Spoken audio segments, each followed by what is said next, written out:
A giant bamboo Christmas tree now lights up in Ginobatan, Albay, symbolizing creativity, resilience, and hope amid the challenges brought by recent calamities. Mobile journalist Ray Vicente reports. This is not your typical Christmas tree, as the province of Ginobatan, Albay lit up this year's Christmas tree that is made out of giant bamboo.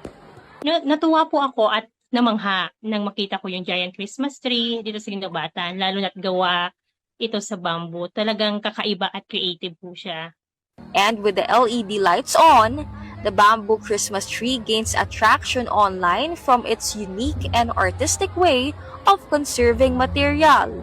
This was actually inspired from the viral bamboo Christmas tree in Palolete last year. But for Albay residents, this year's Christmas tree also symbolizes light and hope amid the darkness from the calamities that hit their province.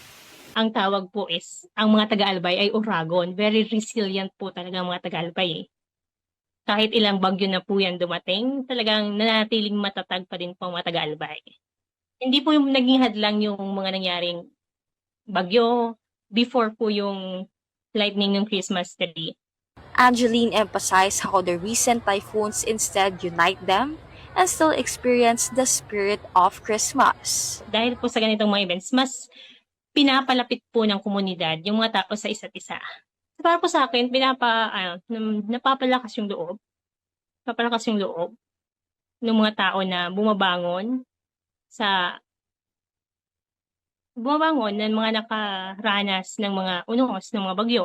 Kapatid Ray Vicente, we are One News.